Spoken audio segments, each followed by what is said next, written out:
বিধানসভার বিরোধী দলনেতা হিসেবে দায়িত্বভার গ্রহণ করলেন সিপিআইএম বিধায়ক জিতেন্দ্র চৌধুরী।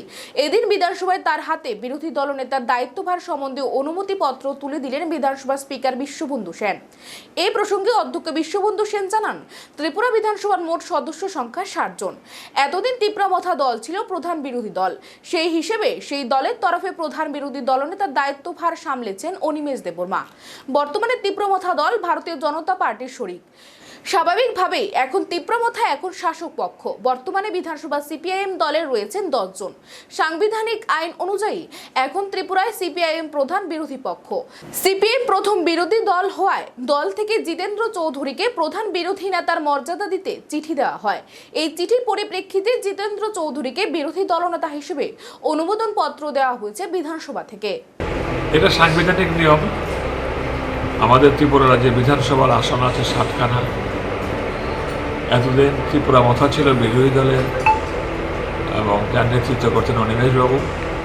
তো ত্রিপুরা মথা যখন ভারতীয় জনতা পার্টিকে সমর্থন করলো এলআই পার্টি হিসাবে, অটোমেটিকলি ত্রিপুরা মথা এবার চলে এলো শাসক দলে সাপোর্টার হিসাবে, এলআই পার্টি হিসাবে।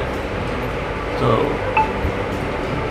Out of 60 number MLAs, CPIM have 10 numbers.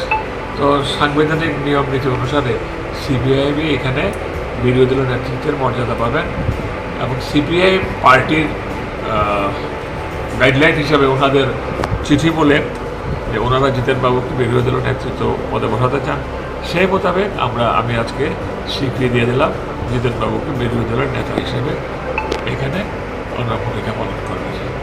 তো বিরোধী দলের নেতা হিসাবে এবং বিরোধী দলের প্রতিনিধি হিসাবে আমার কাজ হবে যে সরকারের সমস্ত ভালো কাজের যেমন সমর্থন করা, ঠিক তেমনি যেখানে ভুল হচ্ছে, ভ্রান্তি হচ্ছে বা জনবিরোধী কাজ হচ্ছে, এটাকে জনসমক্ষে তুলে ধরা। তো সেভাবেই আমার যতটুকু অভিজ্ঞতা অর্জিত হয়েছে এই হাউজের প্রায় 2 দশকের মেম্বার হিসাবে এবং সাংসদ হিসাবে, আগামী দিন ত্রিপুরা রাজ্যের 40 লক্ষ মানুষের স্বার্থে